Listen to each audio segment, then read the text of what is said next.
welcome to Upland Project Podcast brought to you by Kementerian Pertanian Republik Indonesia. I'm your host, Michael Judah. On this first episode, kita akan ngobrol-ngobrol dengan Ibu Farah Kasari selaku Project Manager dari Upland Project. Selamat datang Ibu. Halo Michael. Selamat datang juga di studio kita pada hari ini. Thank you. Kita mau ngobrol-ngobrol sedikit tentang Upland Project, ya, project baru yang cukup bikin excited nih ya, karena ini baru terbentuk itu tahun 2020 ya? Baru mulai, ya. Mungkin bisa ceritakan ke pemirsa itu Upland Project itu apa ya? Upland Project ini adalah program di Kementerian Pertanian untuk pengembangan pertanian dari yang komprehensif, dari mulai hulu sampai ke hilir. Alright. Jadi kalau yang konvensional biasanya bantuan pemerintah itu hanya spot-spot, misalnya bantuan sapro di pupuk benih, kemudian asintan, tapi kemudian tidak terintegrasi. Setelah ada bantuan itu, kemudian gimana? Petani ya tetap saja seperti itu, gitu kan? Ya boleh dibilang misalnya tidak lebih baik kehidupannya, gitu. Nah, melalui proyek ini kita tuh ingin atau membuat petani itu menjadi lebih baik. Itu yang pertama. Bagaimana caranya? Jadi kita harus update dengan kondisi saat ini. Boleh dibilang kita ingin membuat petani yang saat ini di Indonesia itu ingin menjadi petani yang milenial lah, yang kekinian gitu. Jadi bisa beradaptasi dengan gadget, teknologi dan lain-lain. Dan ini termasuk juga kita juga membantu dari sisi pemasarannya. Jadi bukan yang konvensional gitu. Nah, ini kita ingin jadi legasinya Kementerian Pertanian gitu. Jadi mau dibikin petani ini untuk lebih attune teknologi gitu ya. Betul. Oke. Kalau sejauh ini sudah ada berapa kabupaten yang mendapatkan dana hibah dari Upland Project? Oke. Jadi proyek Upland ini merupakan pilot. Jadi belum diaplikasikan ke semua kabupaten di seluruh Indonesia. Baru ada 13 kabupaten. Di Jawa Barat itu Subang, Tasikmalaya, sama Garut. Di Banten cuma ada Lebak.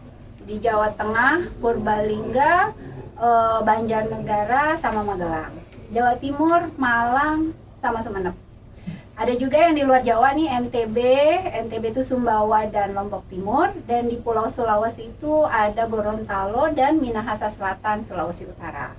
Gitu. Sejauh ini progresnya bagaimana itu? Setiap kabupaten yang udah dapat dana hibah, gimana nih progresnya sejauh ini?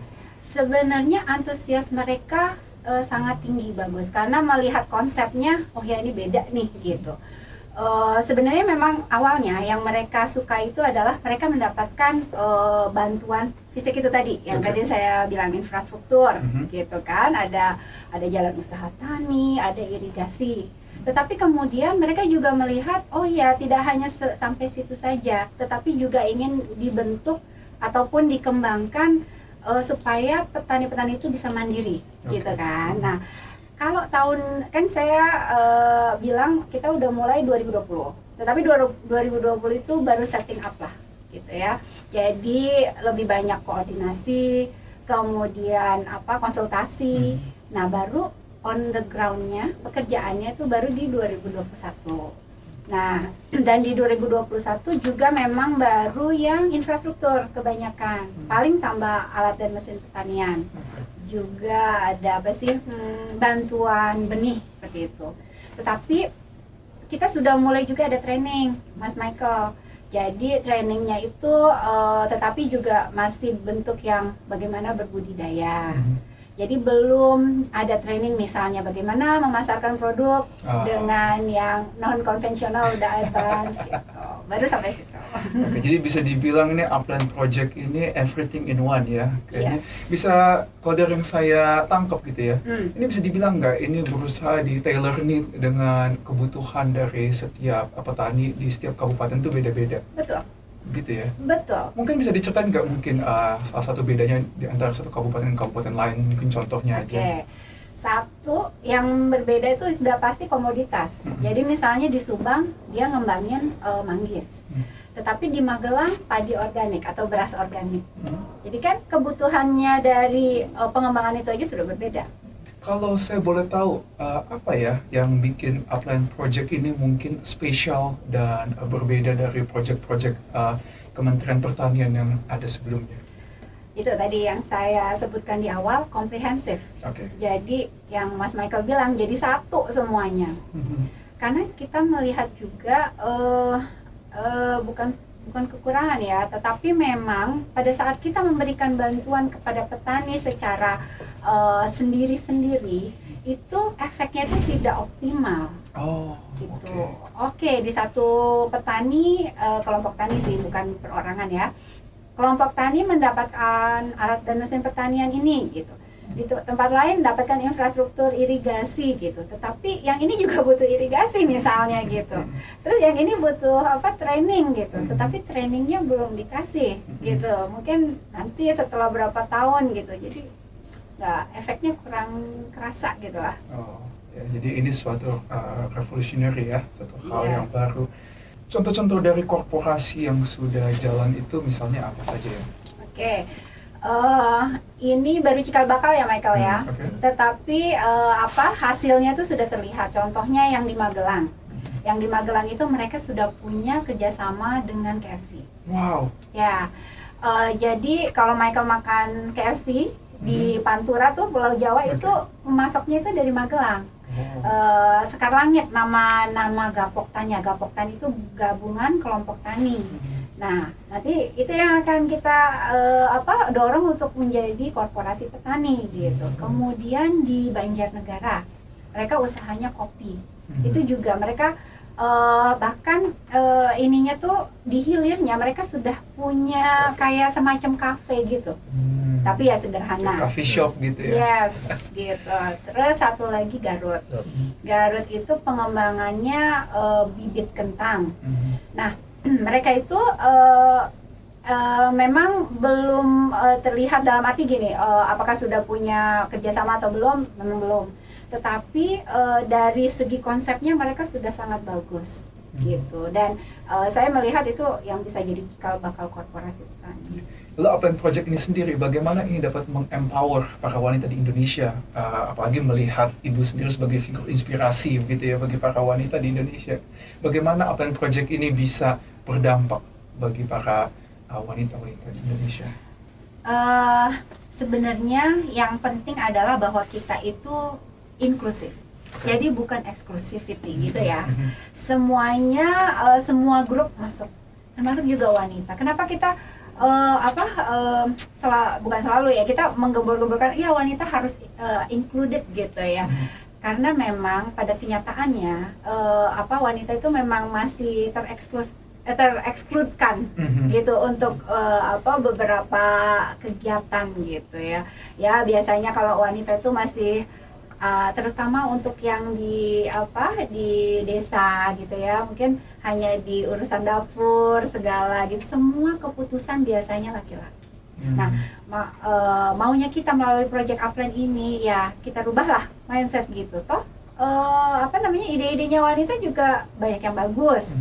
Kemudian nanti pada saat contohnya infrastruktur yang paling banyak menggunakan mungkin wanita, bukan hanya laki-laki, tetap jadinya sehingga mereka tuh perlu ditanyakan juga baiknya tuh gimana nih infrastrukturnya, dibangunnya begini apa begitu gitu. Nah itu sih sebenarnya yang ingin kita bangun di sini. Jadi inclusivity, jadi tidak eksklusif, dan tetapi perlu juga Michael tahu bahwa bukan hanya wanita, tetapi juga petani muda atau mungkin juga petani miskin, petani yang mungkin tidak miskin gitu ya, silakan aja. The inclusivity is the goal juga ya. Jadi kira-kira mungkin goal ini bisa terrealisasi itu tahun berapa ya? Sekarang pun sudah kelihatan sih, Michael. Cuman kita belum data aja berapa banyaknya gitu. Tetapi apakah perannya wanita itu baru sebatas tadi misalnya user atau sudah pengambil keputusan gitu. Nah, by the end of this project ya kita pingin perempuan juga mengambil keputusan intinya itu. Lalu bagaimana untuk persiapan Upline Project di tahun ini dengan 13 kabupaten yang sudah bergabung? Yang tahun ini sebenarnya kita tuh meneruskan yang tahun lalu. tidak terlalu kesulitan karena yang tahun lalu untuk infrastrukturnya udah jalan, kita tinggal kembangkan, tambah lagi, kita udah punya perencanaan kan Michael gitu.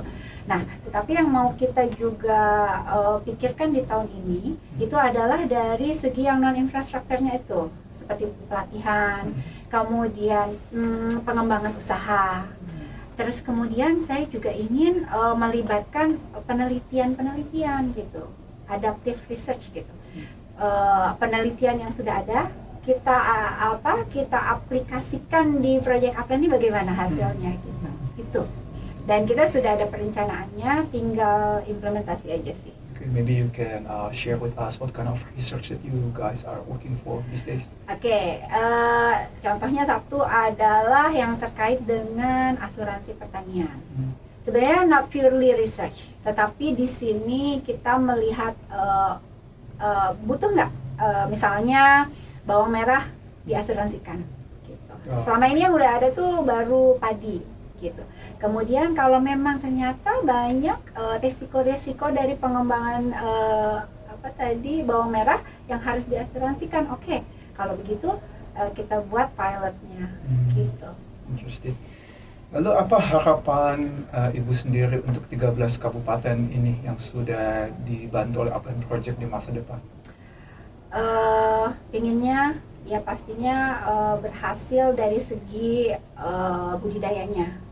Kemudian jadinya kualitasnya, komoditasnya juga lebih bagus. Dan kami punya target bahwa komoditas Upland Project ini ada yang bisa menembus pasar ekspor. Okay. If you can pick one. Ayo. Shopping mall atau park? Park. Right. Okay. Mountain or ocean? Mountain. Good answer. Me too. Seafood or steak? Steak. TikTok or YouTube? YouTube. Oh yes. I don't play TikTok. Well, that's good right there.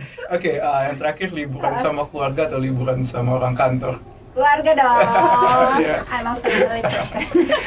Alright, thank you for joining us on our first episode of Upland Project Podcast. Follow us on Spotify, YouTube, Upland Project, and Instagram. I'll see you again next time.